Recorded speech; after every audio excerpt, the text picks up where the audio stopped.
আসসালামু আলাইকুম, সবাই কেমন আছেন? আশা করতেছি আপনারা অনেক অনেক ভালো আছেন। তো আমি রুবেল, সৌদি আরব থেকে। আপনাদের দোয়ায় আমি অনেক ভালো আছি, আলহামদুলিল্লাহ। তো তাই তো আজকে আবার আরেকটি নতুন কবুতরের ভিডিও নিয়ে চলে আসলাম। আমার ফলোয়ারদেরকে আসলে অনেকদিন ভিডিও দিতে পারি না, যেহেতু আমি প্রবাসের মাঠেতে আরেকজনের কাজ করি, সেই কারণে তো পারি না সবসময়। তো অবশ্যই ভিডিওতে একটি লাইক দিয়ে ভিডিওটি দেখা শুরু করুন। অবশ্যই যা পারি দেখাবো আপনাদেরকে। প্রিয় দর্শক, প্রথমে এই যে একটা জিনিস দেখাইতেছি আপনাদেরকে, দেখতে পাচ্ছেন আপনারা, এই যে পানি, ঠিক আছে? এই পানিগুলো আমি কিন্তু পরিষ্কার পরিচ্ছন্নতা করে সবসময় রাখি, একেবারে পরিষ্কার, ঠিক আছে? কবুতর পালনে আসলে যদি পরিবেশগুলো সুন্দর করে রাখা হয়, তাহলে কিন্তু কবুতরের বাচ্চাগুলো খুবই সুন্দর, মানে বড় বড় হয়। কারণ যেহেতু কবুতরের কোনো রোগ থাকে না, পানি, পরিষ্কার পানি খাওয়াবেন, কবুতরের রোগ ব্যাধি কমে হবে, একেবারে কমে হবে। যদি আপনার পরিষ্কার পরিচ্ছন্নতা পানি না খাবার, তাহলে তো কবুতরের রোগ হবে।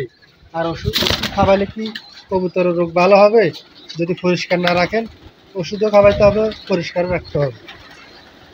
তো অনেকে আমাকে জিজ্ঞেস করেছিলেন, ভাই আমরা কী খাওয়াই? এগুলো হচ্ছে ভুট্টা, ঠিক আছে? ভুট্টারে ভেঙে, ভুট্টা ভাঙা, ঠিক আছে, এগুলো খাওয়াই। তো ভুট্টা যে ভাঙা লাগে এরকম কোনো কথা নয়, গোড়া ভুট্টা দিলেও কবুতরে খায়, কোনো সমস্যা নেই। আর ওই যে ডিব্বাটা দেখতেছেন, ওই ডিব্বার ভিতরে ছোটো বাচ্চাদের জন্য খাবার দেওয়া হয়েছে, মানে কবুতরের যে বাচ্চাগুলো উঠতে পারে না, তারা ওইখানে খায়। এই খাবার কিন্তু একই একই খাবার।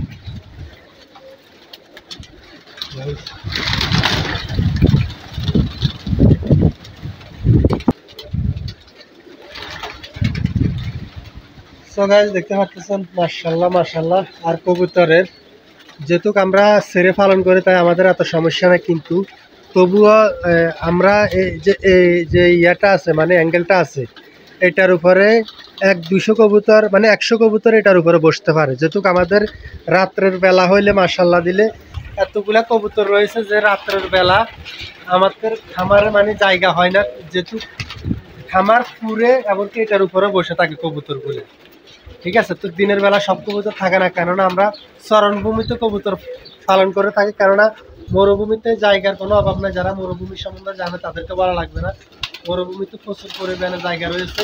তারা কিন্তু এই উড়ে উড়ে সারা মরুভূমি খাবে, সন্ধ্যাবেলা এসে এখানে সব জাম হয়ে যাবে। তো এখানে বসে, মাশাআল্লাহ অনেক সুন্দর লাগে কবুতর। আসলে অনেকে বলে কবুতর পালন করলে নাকি লস। আলহামদুলিল্লাহ আমি দেখতেছি এখানে লসের কোনো বিষয় আসে না। আমাদের এখানে লস কেন হবে ভাই? যদি কবুতরকে পরিচ্ছন্ন রাখা যায়, ভালো করে পরিচর্যা করা যায়, ভালো করে পালন করা যায়, লস তো আমি দেখি না। যেহেতু আমি প্রবাসের মাটিতে আছি, আমাদেরকে বেতন দিয়ে রাখা হয়েছে যে আমরা এই কবুতরগুলো দেখাশোনা করি। এখন ওই লোকের যদি লাভে না হইতো ভাই, তাহলে সে আমাদেরকে কীভাবে, কোন দুঃখে আমাদেরকে বেতন দিয়ে এই কবুতরগুলো পালন করাবে, এই কবুতরগুলো পালবে? কেউ কি কার থেকে পয়সা দিয়ে কবুতর পালন করে?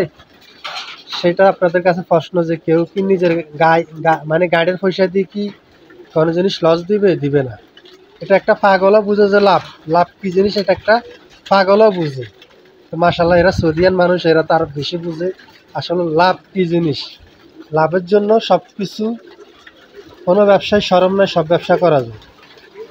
আর আমাদের যে মহাজনগুলা এই কবুতরের খামার পরিচালনা করে, মাশাআল্লাহ দিলে, তারা কিন্তু দামি দামি গাড়িতে চড়ে। তারা কিন্তু আমাদের মতো স্ক্র্যাপ গাড়িতে চড়ে না, ঠিক আছে? তারা বহুত দামি দামি গাড়িতে চড়ে, ঠিক আছে?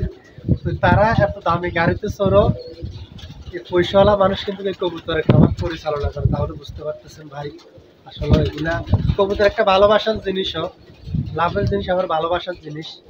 এটা দুইটা জিনিসই এই কবুতর মানুষের পছন্দ, ঠিক আছে?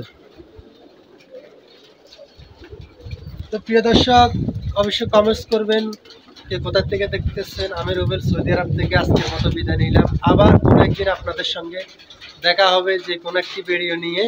সবাই ভালো থাকবেন, সুস্থ থাকবেন, পেজটিকে ফলো করবেন। আল্লাহ হাফেজ।